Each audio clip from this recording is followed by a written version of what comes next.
Good morning বন্ধুরা। আজ ৩০ November রবিবার।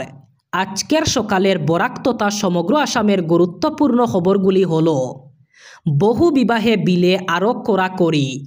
এবার বহু বিবাহে জড়িত কাজী পুরোহিতদের ক্ষেত্রে জেলের সাজাসহ কঠোর বিধান। বহু বিবাহে জড়িত কাজী অথবা পুরোহিতকেও জেলের সাজা এবং আর্থিক জরিমানার বিধান রয়েছে বিলে। সরকারি সুযোগ সুবিধা পেতে রাজ্যবাসীকে বহু বিবাহ থেকে বিরত থাকার পরামর্শ দিলেন মুখ্যমন্ত্রী। ২৬-এর ভোটের আগে এই বিল কি রাজনৈতিক দিক থেকে বড় সিদ্ধান্ত হিমন্তের? এই বিলে কাদের লক্ষ্য করছে হিমন্ত সরকার? শুরু থেকেই এমনই প্রশ্ন ঘুরপাক খাচ্ছিল। দ্বিতীয় বিয়ে অথবা বহু বিবাহের অপরাধে দোষী সাব্যস্ত হলে হারাতে হবে সরকারি চাকরিসহ সমস্ত সরকারি সুযোগ সুবিধা। বহু বিবাহে জড়িত কেউ নির্বাচনে প্রার্থী হতে পারবেন না। সরকারি যোজনায় বাদ যাবে নাম। নারী সুরক্ষার ক্ষেত্রে এক বলিষ্ঠ পদক্ষেপ অসম সরকারের। ভুক্তভোগী মহিলা পাবেন সরকারি ক্ষতিপূরণ, থাকবে বিশেষ সরকারি তহবিল।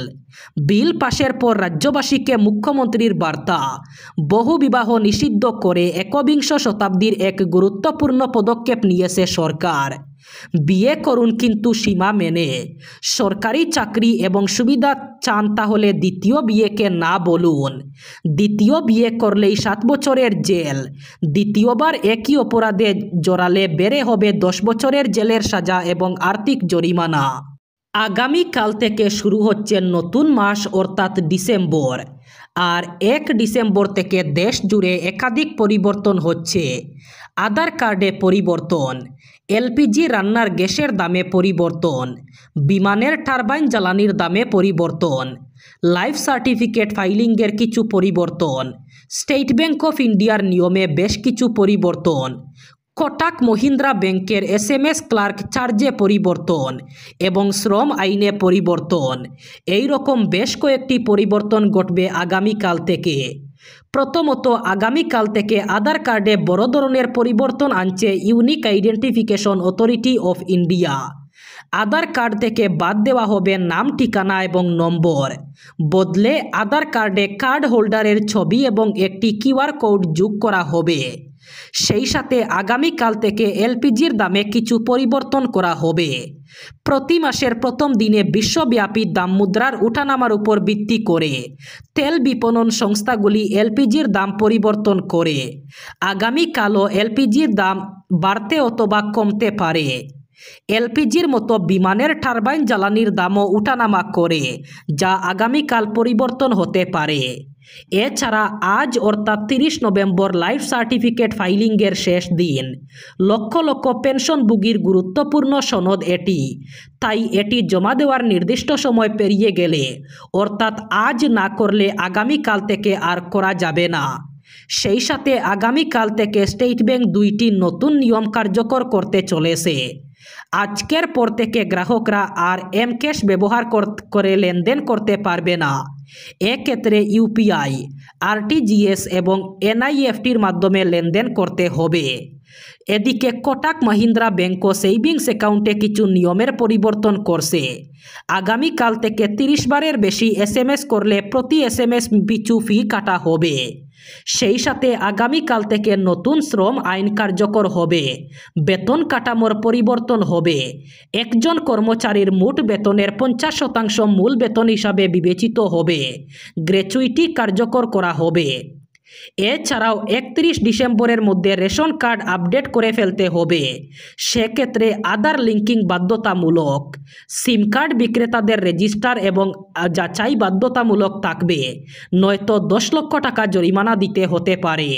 বনাঞ্চল দখলমুক্ত করতে আরও কঠোর অবস্থানে অসম সরকার।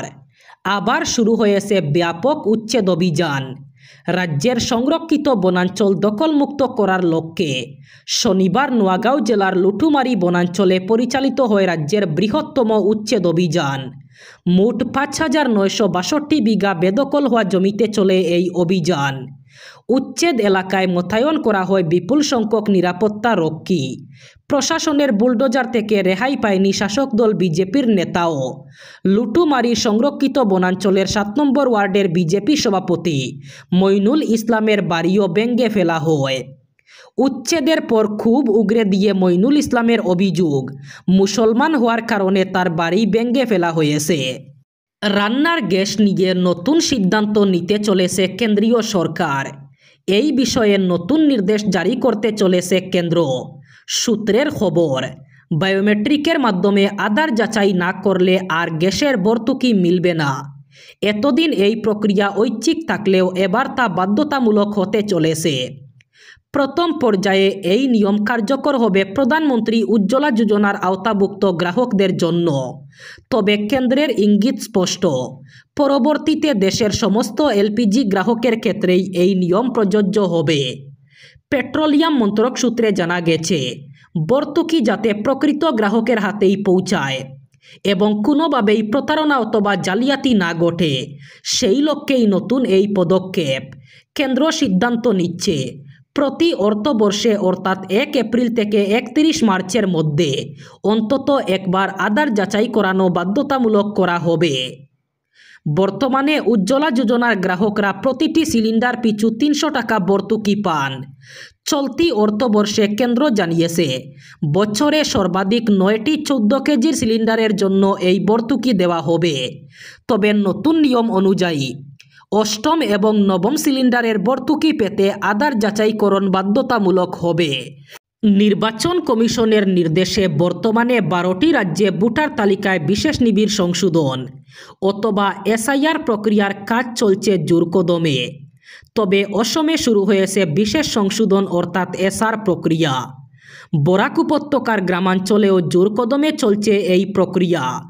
বদরপুর এলাকার চাপড়া গ্রাম পঞ্চায়েতের বিভিন্ন গ্রামে বিএলওরা বিশুদ্ধ ভোটার তালিকা প্রস্তুত করার লক্ষ্যে ভারতের নির্বাচন আয়োগের নির্দেশে সকাল থেকেই নাম সংশোধন, সংযোজন, বিয়োজন ও পরিচয় যাচাইয়ের জন্য ঘরে ঘরে গিয়ে ফর্ম পূরণের কাজ করছেন। কিন্তু এই প্রক্রিয়ার মধ্যেই একের পর এক ত্রুটি জনসমক্ষে প্রকাশ পেয়েছে। এতে ভোটারদের মধ্যে বিরাজ করছে আতঙ্ক।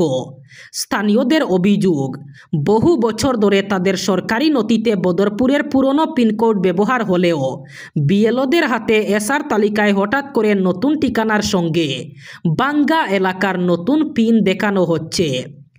এর ফলে ঠিকানা যাচাই, ফর্ম জমা ও নাম মিলিয়ে দেখার সময় গুরুতর সমস্যা তৈরি হচ্ছে। শুধু পিনকোড নয়, অনেকের নাম, বাবার নাম, স্বামীর নাম, সম্পর্ক ও বানান, এমনকি ঠিকানাও ভুলভাবে রোলে উঠে এসেছে। এরকমই বদরপুর চাপড়া জিপি এলাকায় মোট 18টি ইলেকট্রাল রোলে ব্যাপকভাবে ভুল ধরা পড়েছে। এতে ভোটার তালিকা সংশোধন প্রক্রিয়া আরও জটিল হয়ে উঠেছে। রাজারটিলা উমরপুর জেলা পরিষদ সদস্য জিল্লুর নূর চৌধুরী তিনি বলেন, এসআর প্রক্রিয়ায় মানুষের অধিকার সুরক্ষার গুরুত্বপূর্ণ ধাপ, কিন্তু পিনকোড পরিবর্তন, নামের ভুল, ঠিকানা ইত্যাদি অসঙ্গতি এবং বর্তমান পর্যায়ে 18টি ইলেকটোরাল রোলে ত্রুটি জনসমক্ষে এসেছে। এইসব সাধারণ মানুষের মধ্যে ভোগান্তি তৈরি করছে আর সাধারণ জনগণ আতঙ্কিত হয়ে পড়েছেন।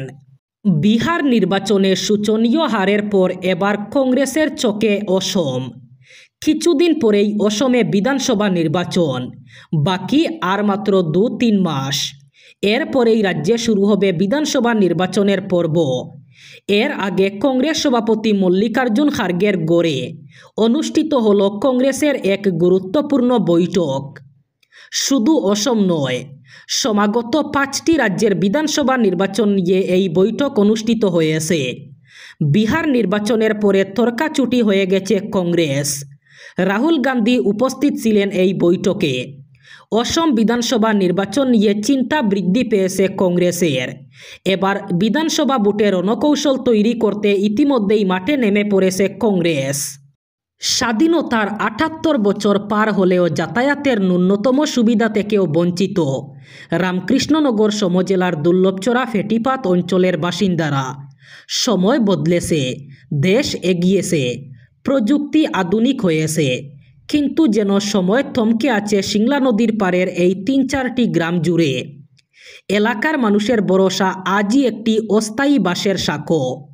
বন্যার জল এলেই ভেসে যায় সাঁকোটি, আর ভেসে যাওয়ার সঙ্গে সঙ্গে ভেঙে পড়ে সাধারণ মানুষের স্বপ্ন এবং নিত্যদিনের জীবনযাত্রা। নদীর উপর থাকা সেতু না থাকায় হাজারো মানুষকে প্রতিদিন ঝুঁকি নিয়ে পার হতে হয় এই অস্থায়ী পথ। বুড়ে স্কুলগামী শিক্ষার্থীরা, কর্মজীবী মানুষ, রোগী এবং বৃদ্ধ সবারই জীবনে রুটিন হয়ে দাঁড়িয়েছে বই নিয়ে চলাচল করা। স্বাধীনতার ৭৮ বছর পার হলেও যাতায়াত চরম দুর্ভোগ দুর্লভ ছাড়া ফেটি পাতে। এই ছিল আজকের সকালের গুরুত্বপূর্ণ খবরগুলি। ভিডিওটি অবশ্যই লাইক করবেন এবং চ্যানেলটি সাবস্ক্রাইব করবেন।